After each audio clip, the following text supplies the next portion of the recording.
ဒါကဒူးရင်သီးခူးတဲ့အလောက်ပါမီတာ30မြင့်တဲ့အပင်ပေါ်ကနေဒူးရင်သီးတွေကိုပစ်ချပေးရပြီးအောက်ကလူကအိတ်နဲ့အမိဖမ်းရတာပါအရန်အန်ဒီရများပေမဲ့အသီးလိုက်နဲ့ယာဒီမှာတစ်လကိုဝင်ငွေအများပြားရတတ်ပါတယ်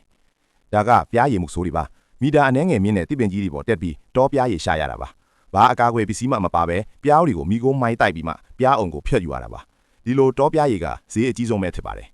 ဒါကအာလာစကာကကနန်းဖမ်းတဲ့အလုပ်ပါပင်လယ်နက်ထဲမှာဘယင်ကနန်း king crab နဲ့တန်ဖိုးကြီးကနန်းတွေကိုဖမ်းရတာပါ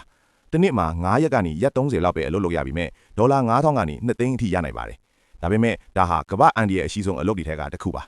ဒါကရေကူးကန်ဘေးကင်းရေးဝန်တန်းပါလျှော်စည်းလာတဲ့ဧည့်သည်တွေရေမမုံအောင်လင်းလင်းမြန်မြန်ပွေ့ချီပေးရတာပါ3.5 စက္ကန့်အတွင်းမှာဧည့်သည်ရဲ့အသက်အရွယ်နဲ့ကိုယ်ခန္ဓာအနေအထားကိုခန့်မှန်းပြီးဖမ်းရတာမို့အတွေ့အကြုံရှိဖို့လိုပါတယ်မင်းတငယ်ချင်းထက်ငါပဲလုပ်လိုက်ပါမယ်ဒါကကန်းကြေတန်ရှင်းရေးသမားပါဒီအလောက်ကရတဲ့လာစာထက်တဲထဲကနေမမျော်လင့်ပဲရလာတတ်တဲ့ပစ္စည်းတွေနဲ့ငွေစကူတွေကပိုပြီးစိတ်လှုပ်ရှားဖို့ကောင်းပါတယ်ဒါကတင်းဘောပေါ်ကတဲတွေကိုကုံချတဲ့အလုပ်ပါတဲပုံကြီးတွေပြိုကျလာတာကိုကြည့်ရလားစိတ်ကျေနပ်စရာကောင်းပေမဲ့အရန်အန်ဒီရများပါတယ်အမားရန်တစ်ခုခုဖြစ်ရင်တဲတွေအောက်ပြီးသွားနိုင်ပါတယ်ဒါကမီးတောင်ချော်ရည်နမူနာယူတဲ့အဖွဲပါဘူမိဗေဒသူတေသနာအတွက်ပူပြင်းလာတဲ့ချော်ရည်လေးကိုအနီးကပ်သွားယူရတာပါအလွန်ပြင်းထန်တဲ့အပူရှိန်နဲ့အစိတ်ငွေ့တွေကြားမှာအလုပ်လုပ်ရတာဖြစ်ပါတယ်